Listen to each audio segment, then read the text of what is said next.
Welcome to the Nexus Gaming Series. This is DB Smiley. Casting a little Division A tonight. We got Tater Esports versus Macroroni and Cheese. Huge shout out to 7th Ace for the Twitch Prime sub. Thank you very much. As we jump into this series, big Division A game.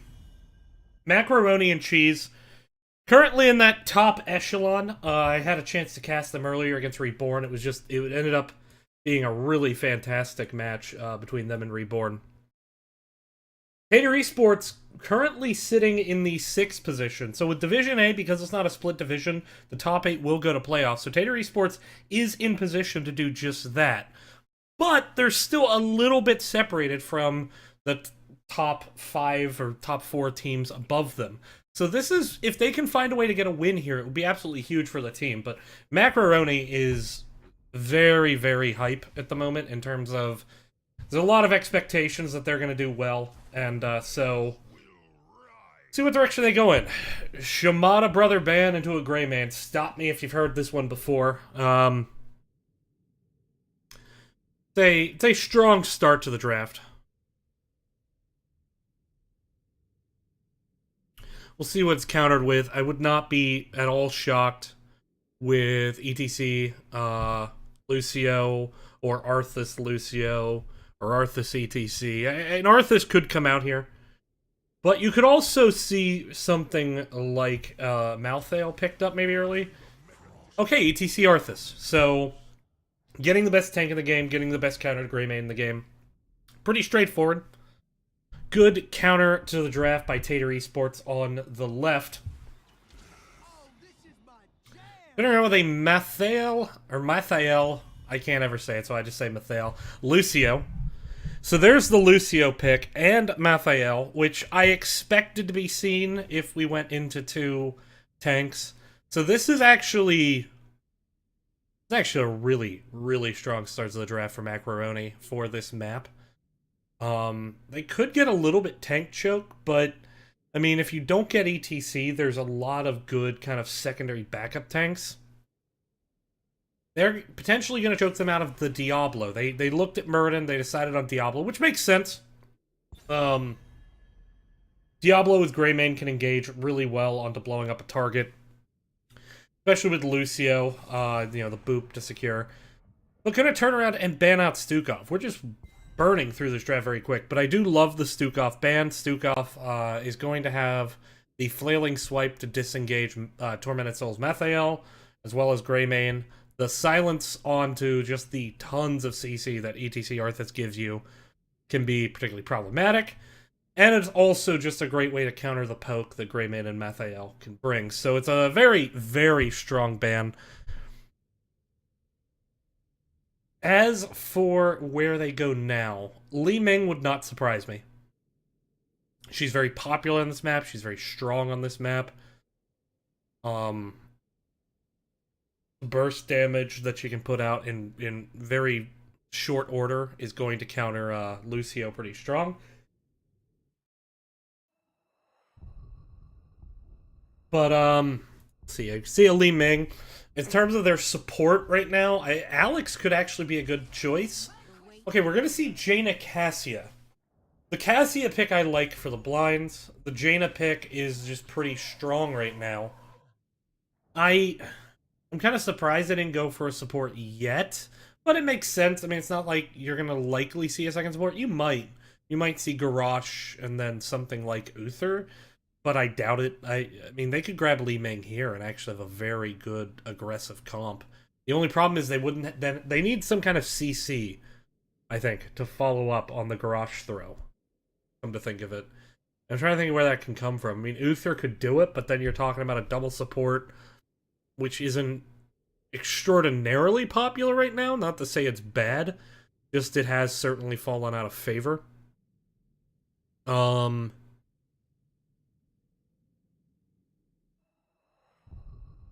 don't think you'd see a Vala here.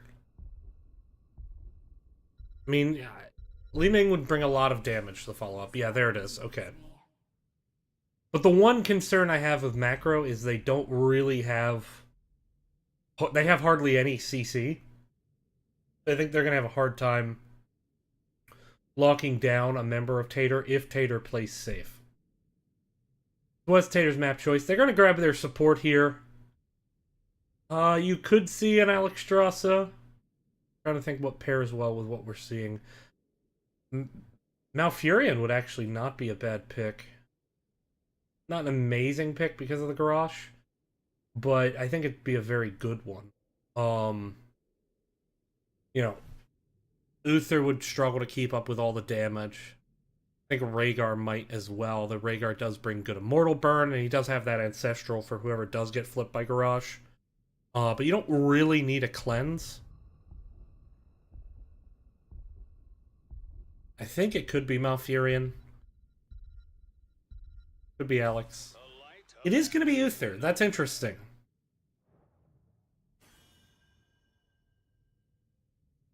So we could be seeing the Divine Mosh attempt. That's interesting. There's a lot of... So... I don't love the Uther pick there on the basis of just how much sustained poke damage there is on the side of Macro. That's not to say that it's a bad pick. I personally wouldn't pick it. Looking at this draft right now, so Cassia could do a lot when they dive in. Could use the Valkyrie. I think Valkyrie could be kind of strong. Let's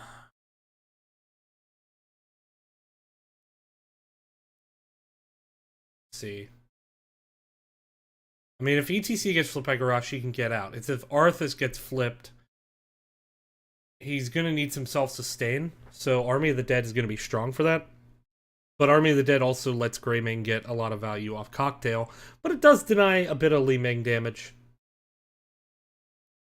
Then you have, if you flip the Arthas, he was able to root someone. Jaina can follow up with big slows and damage. Cassia can finish. So they definitely have kill potential.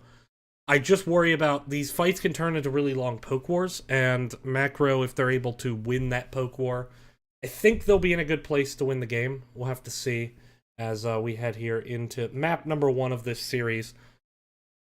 Just on names alone, I would lean towards Macroroni. Macroroni is, as I said, one of the best teams in the Nexus Gaming series. Tater Esports is a very, very good team as well. But currently, as we talked about, they're a little bit outside that top tier echelon of Division A at the moment. If they manage to snag a map and get a 1-1 draw, that would be a really, really big win. So let's see if their comp can do it. It's both sides a little bit interesting with their draft. And we're still waiting on Archetype. It appears we may have a DC. So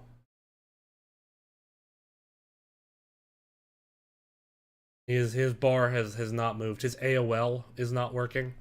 Kind of unfortunate.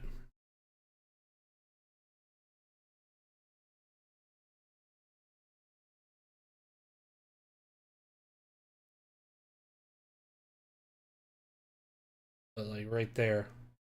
That is this is not gonna get it done. Moving. So hi, how's everyone doing? It's so fun in here. Hopefully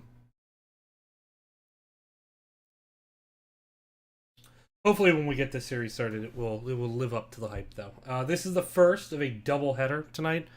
Coming up at 10 Eastern, 7 Pacific, we'll have American Specialist versus Triton Heroes. So, two kind of mid-tier Division A teams battling it out. That'll, potential playoff slot on the line there. Both those teams kind of in that vicinity. So we'll see where it goes. But jumping in to it, here we go. Map number 1, Battlefield of Eternity. On the left, we have Tater Esports. As we get a pause,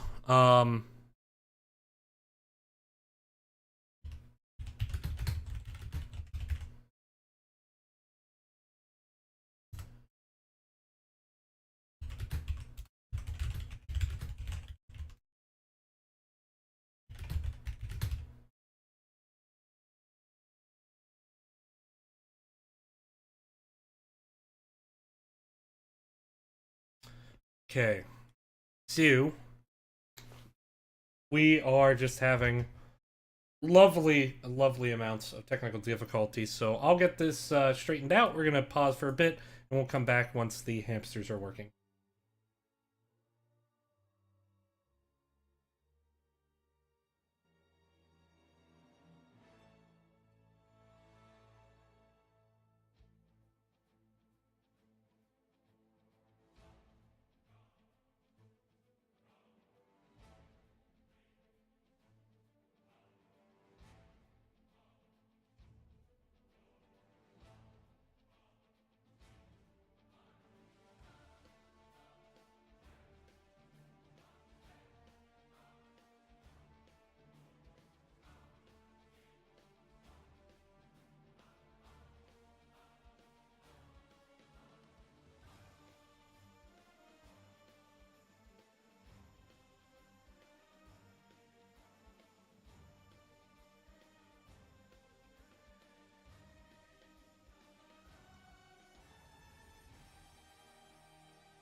The battle begins in 10 seconds.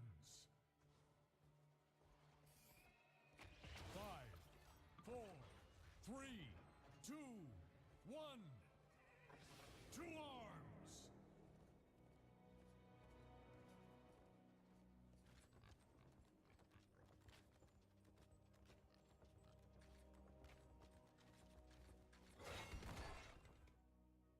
All right, and we're back. Apologies for the pause, everyone.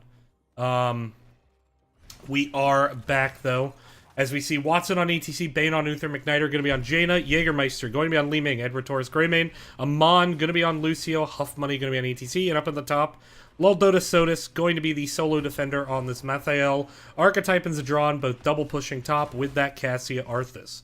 So it's interesting, hopping into a 2-3 split here on the side, and it works. 2-3 split here on the side of Tater Esports, using that Jaina wave clear to defend bot and pressure in Mathael with Cassia Arthas. Cassia managing to get out with the trade. A little bit low right now, needs to be a bit careful, but now here comes Arthas, trying to force an engage, getting on the Huff Money there. Huff needs to be a bit careful. Huff Money can throw over the wall. But up in the top now, it's the cards have turned, the tables have turned, something has turned. What I do know is that there are now 2 members, actually on both teams in the top, as Edward Torres going to start working that siege camp. Archetype going straight there. This is what you do on an Arthas. You just make the Gray Man comfortable. Trying to let the heroes leash there. Luldo to Sodas, though, wanting to step up, look for some type of engage.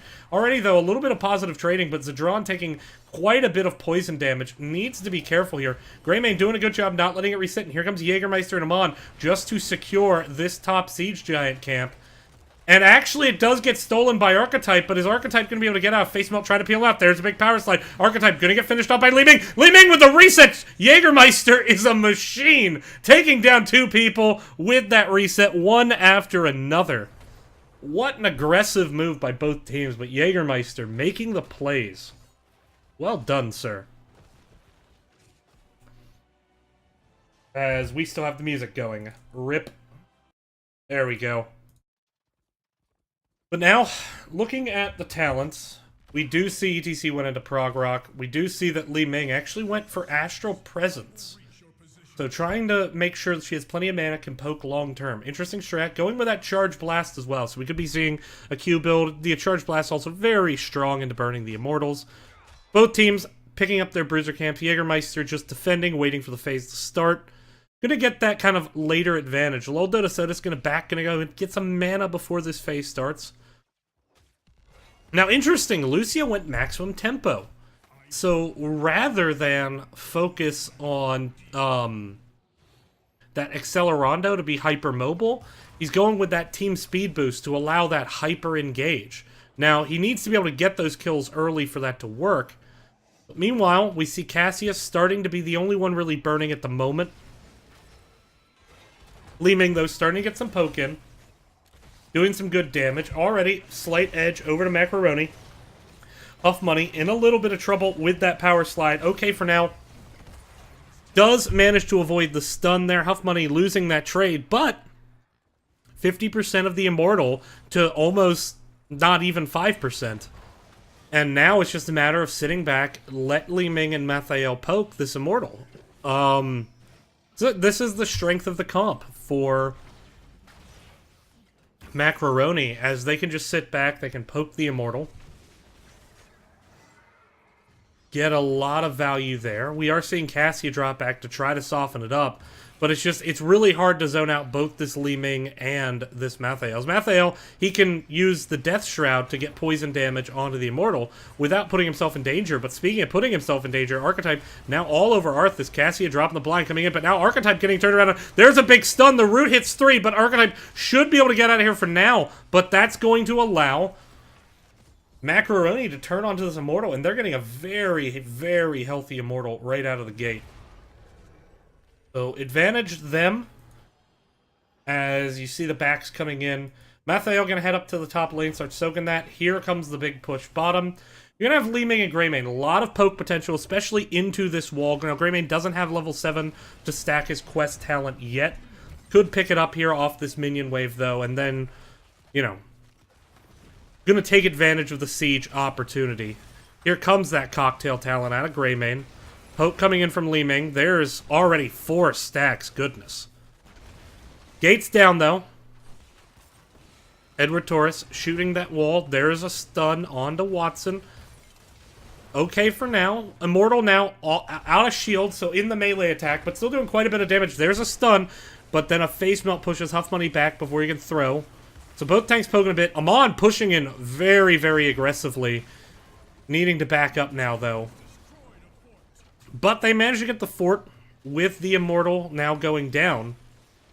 Meanwhile, up at the top, Mathael trading very, very well into Arthas in the lane. Looking at the level 7s, we do see the Cleanse rather than Guardians, which makes all the sense in the world. We are seeing that Q build out of Jaina. Icebound Fortitude, so trying to deal with just the burst potential, trying to bring in some of that armor. It can also help deal a little bit with some of the... Well, I guess it would only deal with the level 10 from Garrosh, come to think of it. Still, getting that reduction going to be very healthy. But alright, so now we're seeing a full rotation, a lane swap, 4 going top, but Mathael not in the bottom. And then seeing this Tater Esports going to be able to walk up and take this wall basically for free, and we could see them push on further, but Arth is currently the lone defender, going to also be defending against a Khazar camp. So it looks like just a trade of forts, but what we're seeing here, what makes the most sense, is that this is an attempt by Macroroni to get level 10 sooner. They're happy to get the trade because it will get them level 10 just by trading forts there. So they'll have a full level lead really heading into this Immortal phase. Nearly. Oh, well, now it is a full level lead. Into level 10. So by trading there, that's interesting. By trading, Macroroni actually got themselves basically this Immortal for free. By trading forts. So that's going to work out rather nicely for them. Looking at the ults, we see the Wave of Force. We see the Sound Barrier. Cursed Bullet. I always forget the name of it. Warlord's Challenge. I keep thinking it's like Challenger's Warcry for some reason. And then Tormented Souls. But here it comes. Members moving in. This is a level 10 into a level 9 fight. This is a very, very risky fight that Tater is setting themselves up to take. And now they're fighting 5v4, and there's a flip on the Bane. That is a dead Uther. That's a situation where you gotta just recognize that you don't have level 10s, and it sucks, but you just have to find a way to get it. Now, they are gonna have level 10 before this Immortal can come out, but it is going to be a full shielded Immortal. I'm gonna move straight to, in fact, a keep. So it'll move to keep in bot lane, I believe. No, it will go top lane. Okay. So with that, Mathael clearing up the Bruiser camp down here. 4 members pushing in. Now, looking at the level 10s, we do see Army of the Dead, not a surprise. D-Shield going to come out. Still no level 10 from either Jaina or Cassia, but we do have the Mosh Pit. As Cocktail comes in, just a couple more stacks. Starting to chunk quite a bit. But here it comes. Macroroni stepping up, starting to break down the wall. No one's soaking the bot lane right now, so this is very much a fight that Tater needs to win. And they really need to find a way to get a kill out of it. But here comes Mathael. It's going to be 5v5. The Immortal's still at half shield with the wall going down. Neither team blowing in a ultimate yet. Cursed Bullet has come down, but that's basically been it.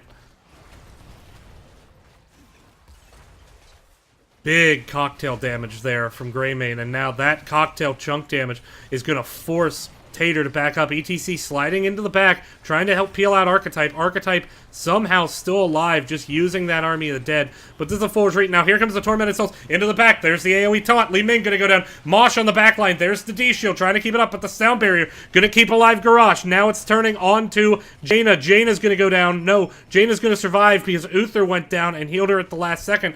But we are seeing, it looks like a move onto the core. No, they're going to back up. Recognize that they didn't really have a lot of time. They didn't really have any of their key ultimates anymore, but a huge win there for Macroroni as they take that fight in a big way. Moving up now into Siege Giants. Macroroni, it was a very patient fight by both teams, as we actually see Ball Lightning and Water Elemental, were the two ultimates not yet chosen at the time. And it was a good mosh there. Very good mosh here by Watson. But it just came down to the damage got zoned off so hard, and that came down to all the poke, the cocktail. Ooh, as now Greymane in a little bit of a bad spot, missed root, but Edward Torres still going to go down.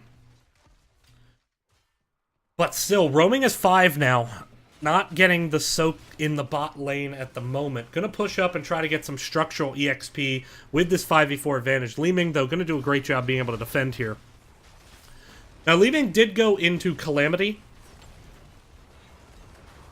but just a ton of burst damage potential with that build. We'll see where it goes. Treat coming in, though, as Greymane comes back up. We're going to see a rotation down to bot. Now, 13's still a little bit away.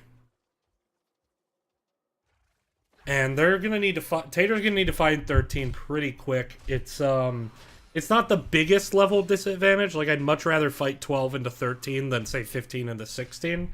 But right now, they're actually going to try to take this Bruiser, but here comes the invasion. And with all the ults at the ready, Archetype now coming in. Ooh, has to get the D-Shield. Army of the Dead, though, going to Set him up. There's the ball lightning getting quite a bit of damage, but Tormented Soul on the back line. Now, there was a mosh to try to delay the invade, but Arthas is going to be the first to go down, and now it's a full retreat from Tater.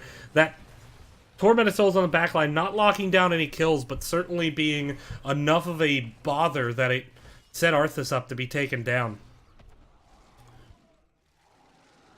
And, boy, let's take a look at the damage, because I'm going to imagine that Jaeger is wrecking face. Actually, Greymane doing the top damage with those cocktails.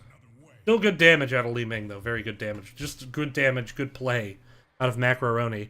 Now they have to adjust. They have to deal with the catapults top. And so once again, it's basically 50 to 100. Now ETC has to step in. He takes the Cursed Bullet, though, now having to power slide away, which is not good, because that's going to give plenty of time. Blizzard comes in, doesn't connect with anything. Here comes Arthas, diving into the backline, trying to lock down Lodo de Sodas. Lodo de Sodas avoiding the stun. Garrosh is now in the backline, drops the big taunt. Cocktail doing quite a bit of damage. Arthas is starting to get low. Garrosh is actually going to be the first fall. And there was a big root onto Li Ming, who just stepped up at the worst time getting caught. Now Zedron trying to get onto Amon, but Zedron is so low. Can Cassia kill Lucio? No, it's a missed attack, but there's the Fend, it's going to get the trade. Meanwhile, in the backline, two people going down, dealing with that Mathael. Mathael just trades so well in those situations. 2-1 advantage, but with all the DPS down. So, with all the DPS down, it's just difficult to get much burn here. And with Li Ming coming back up shortly, it's gonna come back. That Cursed Bullet is just, it feels so cheap when you get hit by it. As Watson has now more than a couple times. But still, I mean, the situation's dire. Top lane is basically pushed in, but you're still having to fight more or less into a full encounter now, as all the ultimates will be up again. We are seeing the bruisers getting picked up. So that will put additional pressure into this vulnerable top lane. And a very passive play there by Tater, as they weren't willing to step up and pressure while ETC was off clearing the lane. But now Li Ming coming in, looking for that flank. Very aggressive positioning from Jaeger. Now rejoining the team. Arthas a little bit forward, but this poke damage is just slowly working down the Immortal. Archetype having to step up, eats the Cursed Bullet. There's the Tormented Souls, though. Archetype very low. Tormented Souls doing a ton of damage on the backline. Arthas does go down. Big mosh in the backline, but once again, there's just no one there to follow up. And there's the AoE taunt collapsing down onto Uther, onto Cassia. Now ETC and Jane are the only ones back up. The phase gets finished. The core is taking damage. Kata's about to move on to there. And looks like Macroroni going to win this side of the food fight, as we do see ETC get taken down there off the backside of that fight. So, very, very strong game so far. This should be game. It's a nearly full shielded Immortal heading into a wall-less keep. Cursed Bullet used and missed there, but it shouldn't matter. ETC will be back up in 10, but this would just be a simply miraculous defense if it went off. Now, Mathael is not here yet, but this Immort is so healthy that it should be able to chunk the core quite easily. There's a stun onto Arthas, looking for the flip. There it is. ETC, though, coming in with the face melt, disrupting. Amon in a little bit of a bad position, eating that ball of lightning. Lucio could go down. Lucio barely surviving, but Garrosh having to use the self-unstoppable. There's the taunt, trying to turn around. Garrosh is the first to fall, but ETC falls, and Jägermeister is just popping off! Oh my goodness, Jägermeister just popped off. He just made the enemy team disappear. Oh my goodness. Wow. Oh, wow. Jägermeister, you disgusting beast! He just popped off at the end and took down the whole team, just rolling his hand on the keyboard with the Li Ming resets. My goodness. That was disgusting. Wow. What an end to game number 1 as Macroroni gonna take the start. Boy. I mean, everyone on Macroroni played pretty well. But Li Ming was just doing so many cool things, and gotta give her credit. Well, or him, in the case it's Jägermeister. Just such fantastic play. But we're going to get set up for game number 2, so we'll be right back.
All right, here we are. We are back for game number 2 between Macroroni and Cheese versus Tater Esports. Macroroni taking game number 1.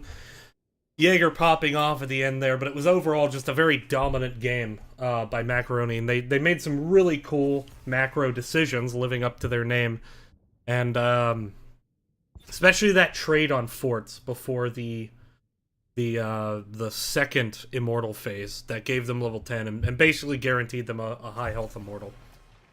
Oh look, Shimada brothers are banned. Could we perhaps see a Greymane? I'd be like shocked if this wasn't Greymane or Lucio or ETC, but probably Greymane.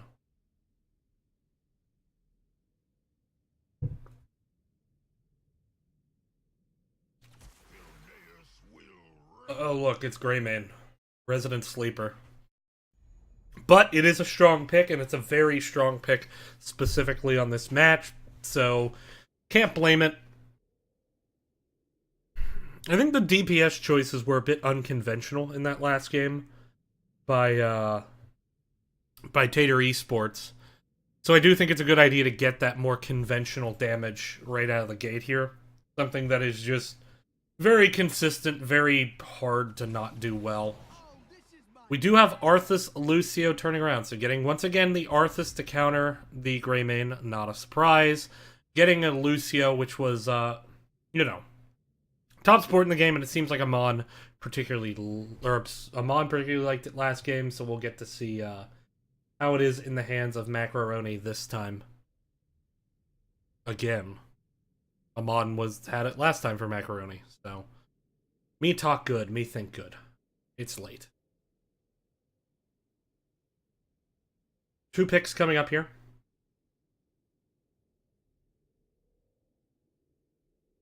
For Tater Esports.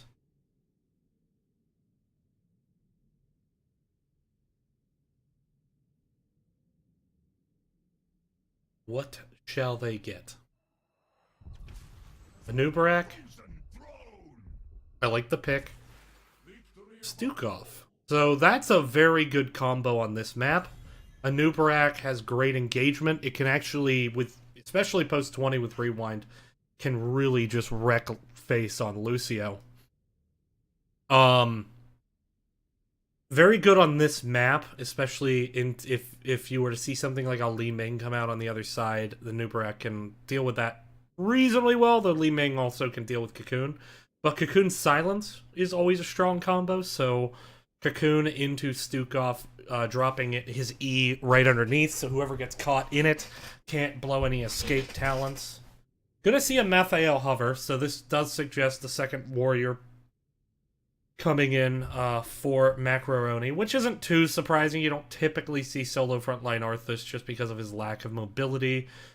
What is worth noting is Anubarak was taken over ETC. So getting a little bit of extra stun potential and burst potential. And a choke. Ooh. Were we on the verge of seeing a Chagall? Because that makes a lot of sense. We could have been seeing a Chogol. Because you take the Greymane, they don't have Cursed Bullet. Take the Anubarak, they don't have Cocoon. Which, if you're going to Chogol, that would explain why you wouldn't grab the ETC. Did they just sniff it out? Did they just sniff the cheese? Smell some stinky cheese? Goodness. If so, I mean, that was an exceptional read. And it would be an example of good scouting.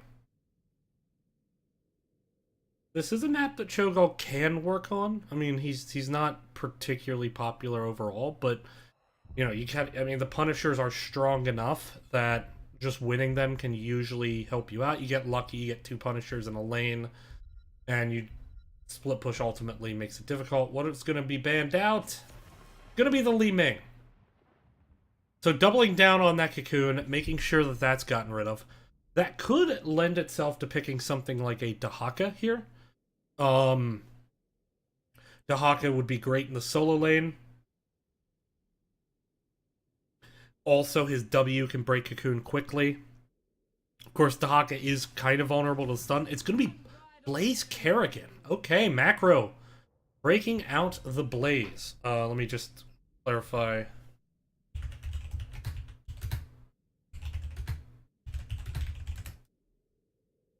So we are going to have Blaze coming in. And then the burst potential of Kerrigan to dive that backline. Very, very interesting.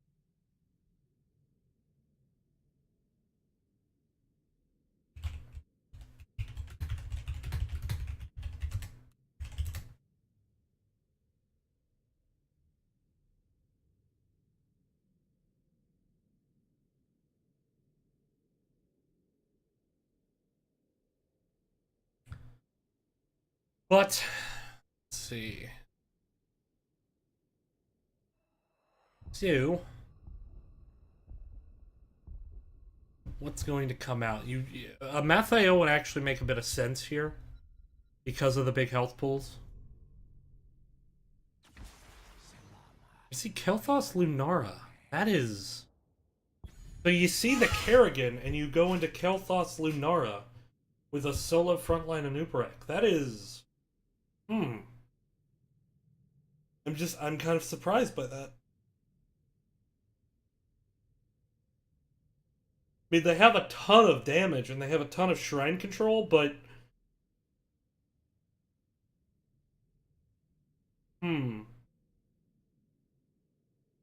That is interesting. Alright. What is the last pick? Presumably you need some sustained damage dealer.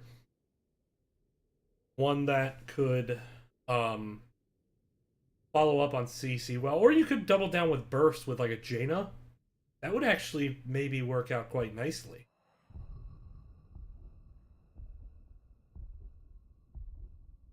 Of course, Jaina would have trouble with the Lunara, but... Triple Warrior with a Kerrigan. Interesting comp by Macroroni. Okay, so... They have about 1 billion CC points on the side of Macroroni. Is the opposite of last game. Into quite a bit of damage, but somewhat squishy, as Lol Dota Sodas had to just Alt F4 there. So we'll figure out what's happening here. Give me just 1 second. That.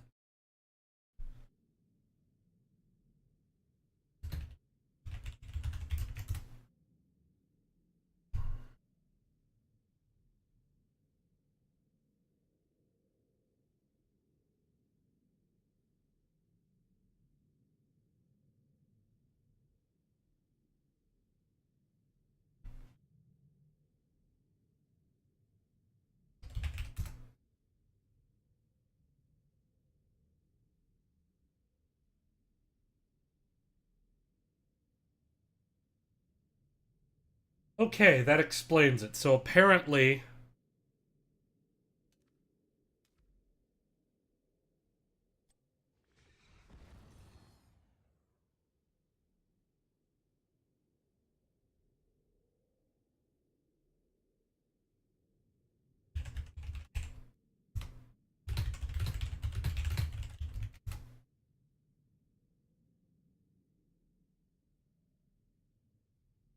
Okay. So apparently what happened there was, Tater Esports wanted Garrosh, but their 5th picker did not actually own it, so he couldn't pick it even though they could switch. And so they picked Lunara saying, we want Garrosh, and the other team wanted Lunara, so they picked Garrosh. So I think we're okay.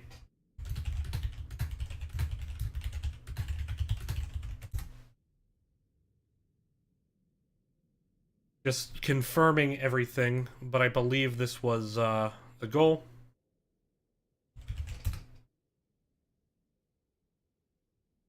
Alright, so this is the comp. So it was, you have to switch the Lunar and Garrosh, which is weird, but that makes more sense. It was a super squishy comp.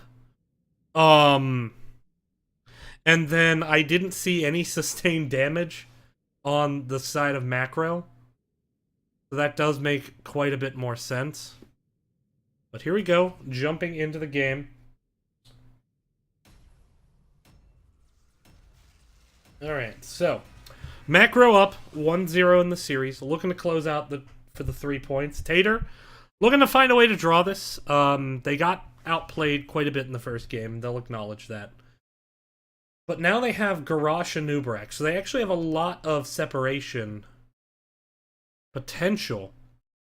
And the Garrosh can be pretty unpleasant to play against when you're Arthas. So it's an interesting... You know, Greymane was picked, so Arthas was picked to counter Greymane, so Garrosh was picked to counter Arthas. The Kael'thas into Kerrigan, it's very good shrine control, but it just feels extraordinarily risky. But we'll have to see as we jump here into map number 2 in this food fight of the century between Tater Esports and Macroroni. On the side of Tater, we have Watson going to be on Greymane, McKnighter on Kael'thas, Zydron going to be on Garrosh, Archetype going to be on Anubrak, and Bane is going to be The battle begins in 10 seconds.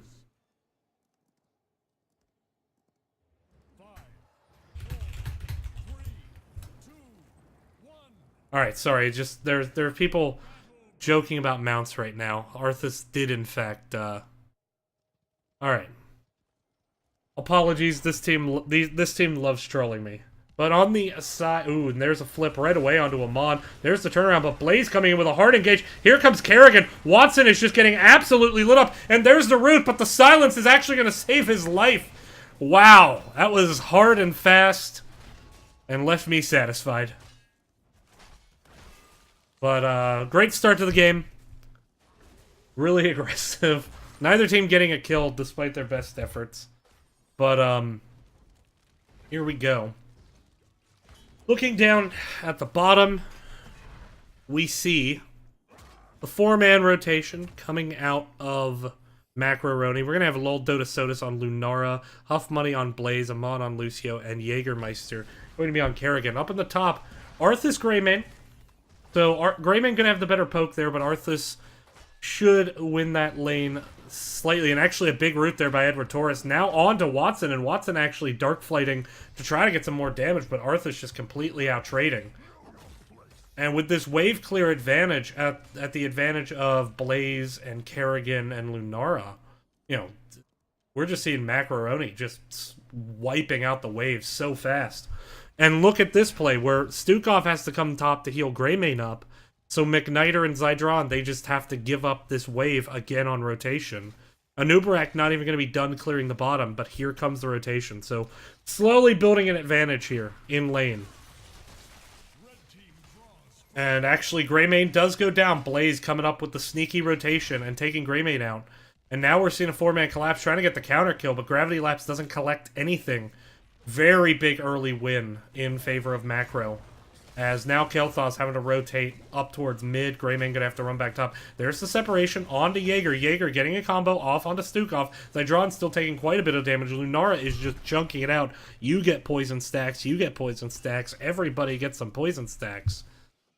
I'm loving this aggressive play, and now it looks like they could set up and just take the siege. Ooh, here comes Kerrigan. Kerrigan, though, getting flipped by Zydron. There's a big silence. Now Kerrigan in a lot of trouble here, but so is Zydron, and so is Archetype. Archetype not going to be able to get back behind the wall. Anubarak goes down. Second kill of the game.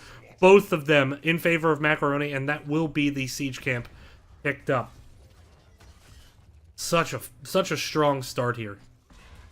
Or Macroroni. Already setting the tone, already up nearly a full level. Snagging this siege camp. Great work. First Immortal, gonna spawn in the bot lane. Not the strongest lane on the map, only a single siege camp.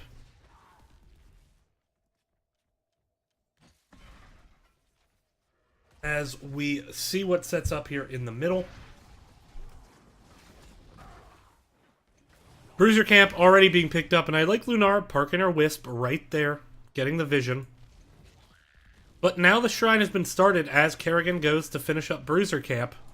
So Bruiser camp going to be top. Bruiser camp only just now being picked up by Tater. Already, though, 10 stacks on the shrine. When Kerrigan gets here, this number is going to just skyrocket. Here comes Kerrigan. Just wrecking minions all over the place. Now, Kerrigan actually going for Fury of the Storm, going for that cleave build paired with block. So, being a bit more defensive AoE in the shrine control. But with Blaze, with Kerrigan, they're just going to wreck face on the shrine. It seems like Tater, recognizing that, they're just going to go and try to trade structure stop. Here comes Kerrigan go. Watson needs to be careful. There's the Kerrigan combo. Greymane should go down here. Here comes Edward Torres looking for the root. Good juke by Watson. Now Zydron trying to peel Edward Torres off, but that's slow. There's the flip. Good disengage there by Zydron. Meanwhile, Blaze setting up, can finish the shrine whenever he wants. One tower taken, though. As we do see Splintered Spear coming out. So there's just a ton of AoE damage here. Just a ton of AoE damage. Let's see. Shrine going to be finished off. Siege camp picked up in the mid lane. So 2 threats. Arthas up in the top. 3 threats. All 3 lanes generating pressure for Macro at the moment. Going to be a 4-man defense here on the bottom as Garrosh is still wave clearing mid. We are seeing the Punisher just start to push up, but it gets nuked pretty quickly. Still the wall goes down though. Blaze coming in, trying to look for Watson. Going to be able to back up now. Lol Dota Sodas getting damage onto this fort, but now here comes Zydron on the flank, flipping Lunar into the team. Lunar is going to get absolutely deleted. Now it's just an attempt to escape that perhaps stayed too long on the side of Macro. Amon going to be able to speed boost his way on out of there. Good jukes. Blaze and Kerrigan also getting away. But, level advantage now. And this whole time, Arthas pushing up in the top now has taken out the wall by himself. Starting to focus it down. Greymane's still in the middle. Edward Torres going to be able to get quite a lot done up here. Going to at least take out the well. Now, that would be amazing if the next fight... Ooh, Watson getting caught out. Ooh, Kerrigan pulling Watson out of the combo. Now Amon in a little bit of a tricky spot, but does manage to get away. It would have been great to get it well in mid, because that's where the next Punisher is. But still, it's value. Blaze clearing up that siege camp, taken neutral on the bottom.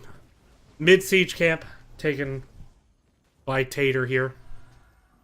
Tater, ooh, catching a little bit of an out-of-position Huff Money. There's a stun, looking for Garrosh. Here comes Kerrigan, hits the combo. Garrosh starting to get low. Has that big armor, should be fine. There's the Unstoppable from Blaze. Blaze trying to go for the kill. Zadron is going to drop there. Lucio sniping that kill. Jaeger not able to go in and get Kilthos. Gonna have to walk away there, but you do get a kill onto Garrosh. You do have your level 10s now as well. Taking a look at that. We see Maelstrom, Summon Syndragosa. Ooh, that's interesting. Syndragosa. Because they have so much CC, I thought like, oh, Army of the Dead easy. But no, this is a ridiculous amount of CC. But also could allow the Punisher to really do work. That's a very aggressive pick by Edward Torres there. So it'll be interesting to see what happens. Then we have the Leaping Strike. So going for the burst over the Thornwood Vine. Sustain damage, and then of course combustion because Bunker is terrible. But good rotation there. Macro getting the rotation to be able to pick up. Ooh, there's a flip on the Huff Money, followed up by the stun. Self-Unstoppable comes in. There's the sound barrier. Level 10's only just now being picked up. Here comes the combustion. Zadron gonna be finished off. Huff Money all over this backline. Down goes Kel'Thas. Blaze going down as well. Now it's a matter of does Greymane get out. Lucio all over this. Using the speed boost. Gets the kill. Finishes with the boop. So there we go. And actually that finishes that maximum tempo quest. And Arthas, meanwhile, with the Syndragosa, picking up a new Barak up in this top lane. So things going from bad to worse for Tater Esports. Very, very aggressive play here by Macroroni. And it's paying off for him really well. Very interesting to see that maximum tempo talent rather than Accelerando. Accelerando had been a very popular pick, and it's always a good pick into Garrosh, I've found. But I guess he's just, you know, really trusting his team to go in, play aggressive, and get kills, and so far it's been working. Bruiser Camp being picked up here by Kerrigan. Next Punisher, it's going to be mid, and it's going to be Arcane. It's just now being started. Summon Syndragosa should be up around the time this ends, so could potentially get a lot of value mid. You know, the mid Punisher can be a strong one with the Siege. Top Punisher tends to be the strongest, I would argue. But anytime you get Arcane, you're happy. But it doesn't even look like Tater is in a position to contest this. Blaze coming in, just being extra disruptive. There's the Kel'Thas finishing that shield quest. That'll help him deal with this Kerrigan. But without 13s, we're not even going to see a contest from Tater. I think it's the right call. Now here comes Kerrigan. Ooh, are we seeing the aggressive invade here? It is, in fact, is coming. Aggressive invade by Macro without Kel'Thas there. Kel'Thas clearing up that bottom siege camp, getting some pressure in lane. But that's now a Bruiser camp that's going to be pushing top while this Punisher comes in. And Syndragosa could be used here. If not on the fort, then certainly on the keep. Need to be careful. Kel'Thas has joined the fight. It is a 5v5. Fort going down, no real defense. 13 still not in sight for Tater as this Arcane Punisher moves on to the fort. We could see, yep, here comes Summon Syndragosa shutting down the tower. This Punisher now gonna get value. Kerrigan breaking out the sidewall, starting to move in. There's the stun, sound barrier, trying to enable the engage. Zadron so low on the backside, taking a ton of poison damage from Lunara, and Zadron's gonna go down. Archetype trying to burrow charge out, does manage to stun Huff Money, but Leaping Strike gonna be used to try to get the finish onto Archetype. Archetype gonna be able to shield and survive for the time being. This Punisher is burning things down. Edward Torres a little bit low, but this Punisher still very happy. Very happy and healthy. Happy and healthy. As now they're turning their attention to the core. There's the big stun. Kerrigan coming in with the big combo and the combustion. Watson going to go down. This could be the game. 10-minute game, 11-minute game thereabouts now. As they turn their attention to the core, and it is going to drop. Macroroni and Cheese living up to the hype, and they will take 2-0 in this series. Great job by Macro. Very, very well played.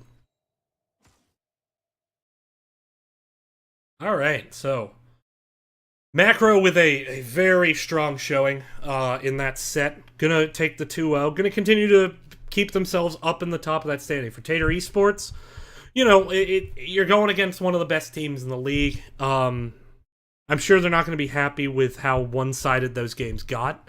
But ultimately, you have to have reasonable expectations. Sometimes you're playing one of the best teams in the league, and tonight Tater was in that position. Macroroni taking the 2-0, well earned. We're going to see if we can get an interview, and we'll be right back.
All right, we are back. I am joined by two members of the Victors, Edward Torres and Lol Dota Sodas. Great game, guys. Great match. You guys looked really, really strong there. Walk me through your draft in that first map. It was a very, very aggressive draft. Solo Warrior Garage paired with just hyper damage of Greymane, Leeming, Malthael. Is that something that you've been running a lot, or is that something uniquely kind of put together to scout this team? Fair enough.